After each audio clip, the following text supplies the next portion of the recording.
Do you consider yourself somebody smart? Are you somebody that would never fall for a used car scam? Well, let me tell you, I come across customers every week that fell for a marketplace or Craigslist car title scam. So let me help you out and help you avoid the pitfalls of spending your money and not having a good titleable car.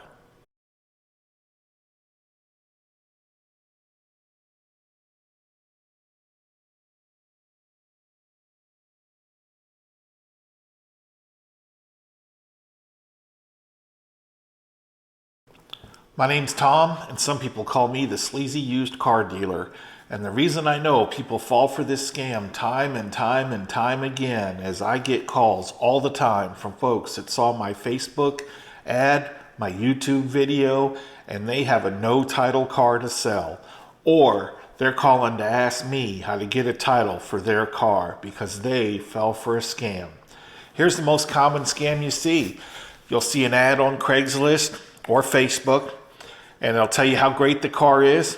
Maybe the price is a hair lower than it should be. And then the famous caption of, you just need to file for a lost title.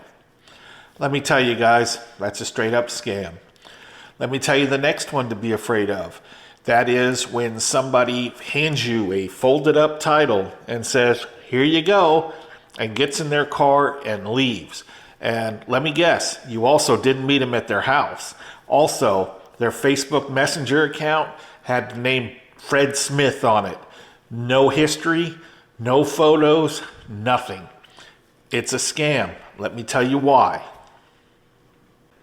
Okay, so both of these present two different sets of problems. The first one is the guy that tells you, you just need to file for a lost title. All right, let's stop and think about this. If it was as simple as filing for a lost title, would you not have done it yourself? Why would you sell the car if you could just file for a lost title and get a title and get the car into your name? They want you to think it's easy to file for a lost title. But the reality is, guys, you can't file for a lost title if it's not your car. Understand that. You can't file for a lost title if it is not your car. And I don't mean your car as in it's in your driveway. I mean your car as it's in your name. So understand, the only way to file a duplicate title with the state of Texas, or probably any other state, is you have to be the legal and registered owner of that vehicle. These people leading you to believe that it's, in Texas, $5.50 to get a lost title, they're lying. They're either lying because they don't know the law, or they're lying because they do know the law and they hope that you don't. So don't fall for, you just have to file for a lost title. The next one I see and hear about on a regular basis is an improperly signed title. Generally, this is done by title jumpers. Now, what's title jumping? Title jumping, curb stoning, whatever you want to call it, is generally people that buy a car from someone with the sole purpose of reselling it. What happens is maybe the title was signed wrong, and now they're stuck with, although they have a title, it's not properly signed. And because they are not the person whose name is on the title, they can't get a new title. And they don't want to go back to who they bought it from. So they will then take said title and try to pass it off to you. Generally, the way this happens is, let's just say Fred Smith owns a car. His name is on the front of the title. He sells it to an unlicensed dealer, to a curb stoner, to a crackhead, whatever you want to say. Fred Smith signs the back of the title. Okay? Fred Smith wasn't smart enough to make said crackhead write his name in at the front of at the beginning when he sold the car. He just signed the back of the title, handed it to the crackhead. So then the crackhead goes immediately, and instead of registering the car in his name like he's supposed to, he just turns around, puts the car on Craigslist or Marketplace, doesn't matter which one. And somebody's going to buy the car, and their name's Bob Smith. So the crackhead hands the title to Bob Smith. Bob Smith writes in Bob Smith, and he goes to register the car. But guess what? The first guy didn't sign the name exactly correct. Maybe his name was like, my name's Thomas. Legally, I go by Tom. Well, if on that title where it says Thomas, if I signed Tom, a lot of times the tax office won't accept it. They'll make you go back and get a form of correction. Well, because the guy didn't know the first guy, he couldn't go back to him. So maybe this guy, the newest guy, finds the guy that he bought the car from, and he makes him give him his money back. He threatens him. It's a felony, by the way, to title jump. And so he gets the money back. But now you have a title that's improperly signed by the original seller. You have a title that has someone's name written in as the new owner. Okay? So that title is now kaput. It is no longer good. You can't use it. It won't get you squat. So now said crackhead takes the title, folds it back up, and goes and sells it again on Facebook or on Craigslist. And when it comes time to do the deal, he takes your money, he hands you the title, says, here's your title, and he jumps in his car and he's gone. Now, you might have at the moment thought, well, here's the title, I'm in good shape. You might have looked at the back and saw it was already signed and didn't think anything about it. Or he might have put signed on the reassignment by dealer line, which he can't do if he's not a dealer. And even if he was dealer, the signed title that has the errors is dead. It is kaput. And then you'll never find this guy again. Okay? So when you're buying online, you got to understand you can't trust people. That's just a fact. People are schwarmy. I joke, I say I'm a sleazy used car dealer, but the reality is, guys, you know where my business is, you know where I'm at, I'm going to be there tomorrow, and yes, I'm going to make some money. The bottom line. If that makes me a sleazy car dealer in your mind, I get it. So what? I do buy here, pay here financing. I finance people that for whatever reason, generally because they haven't paid their bills well, they have to come to me and they pay a little bit more for their car and they pay a little bit more interest. And you know what? My risk is higher. So if that makes me a sleazy car dealer, it is what it is. But back to the title thing. Because of my YouTube channel, because of my ads about buying cars that don't have titles and things like that, I find time and time again people reaching out to me that one of these two stories has taken place in their life.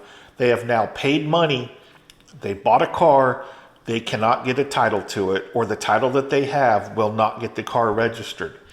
So when it's time for them to then sell that car to me, they're losing money because they weren't aware of these two most common scams.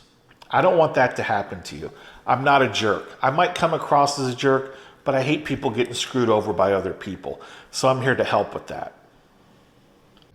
Hey, you're still watching my video. That's awesome. I really appreciate it. If you don't mind, take just a second, hit that like and subscribe for me. If you want notifications of when I put out more videos, there's a little bell sign you can hit. It'll send you a little message. Thanks for watching, guys. Let's get back to your video. So let's address the first part. When you buy the car and they say you just need to file for a lost title, you can't do that, okay? That doesn't work. If they say the title's in their name, but they can't find it, and you just need to file, no. Have them file for that lost title. Give them the extra $5.50 and tell them when you get a title, since it is in your name, I'll pay you full price. Because 9 out of 10 times, guys, they're lying. And I hate to say that, but that is how the internet has changed us. It has bred liars. All right? Now, here's some signs where the person may be deceptive. Okay? One, you don't meet them at their house. Now, I know legitimately some people are not comfortable having people come to their house, and I get that. But when they want to meet you at the Starbucks parking lot and you don't know where they live, that potentially is a sign. Okay? When it is a Facebook profile with no picture, that's a sign. When it's a Facebook profile that has no history, meaning all you see is their name and no picture, you don't see 5 or 10 years worth of Facebook history, that's a sign. When they won't give you their phone number, that is a big sign. Okay? The easiest way to scam somebody through Facebook is to get a burner phone at best, set up a new Facebook profile with a fake name, and operate on Marketplace that way. I knew a dirtbag that had a habit of doing that, and it was very easy to do. It takes a burner and a little bit of desire, and you can do it. You can do it all with that burner phone. Now, those are things to be cognizant of. If they don't want you at their house, they won't give you a phone number, be concerned. You can sometimes judge. When you find out that it's an older person, they probably are less likely to be scamming you. But most people are willing to give a phone number. Most people are willing to show their ID when they're selling a car for your comfort. Okay? You don't need to photocopy it or anything like that. But if you see that their name matches the name on the title, you're good. When I buy cars, because so many of my cars I do buy with no title, I am required as a dealer to get a copy of their ID so that I can prove where my cars came from. You could do the same. At minimum, you could ask to see their ID to verify that it is their car in their name. Okay? The next one to be aware of is the whole hand you the folded up title that's not signed properly. Okay? If you're buying the car from the person whose name it is listed in, and they've proven that, and you have their telephone number, no big deal. Something's not signed right, you call them up. Hey, Mr. Smith, I bought your car last week. I went to my tax office. They said you didn't sign this form properly. May I come over and have you sign this the way they want? Done. Not a problem. If it's a scammer, you're not finding them next week, guys. It's that obvious. You are not finding them. Now, if the title's been signed more than once, don't buy the car. Often ask people, is this your car in your name? Make them tell you yes or no. Maybe they're lying, maybe they're not. But when you buy a car, however the person's name is on the front of the title, Robert S. Smith, they cannot sign Bob Smith on the back of that title. They must sign Robert S. Smith. They cannot sign Robert Samuel Smith. They cannot sign Bob. They have to sign Robert S. Smith, just like it's printed on the front. That is the only acceptable version of their name for signature of seller. And if you notice on the left column of a Texas title, it says assignment of title. If you look at all the other signature boxes below that, it says assignment by dealer. You are not a dealer. Mr. Smith is not a dealer. So the only transfer is one transfer. So he will sign Robert S. Smith in front of you, most likely. You will then sign in front of him by putting your name, your address, and signature of buyer, and put a date. Now that title is ready to go to your tax office.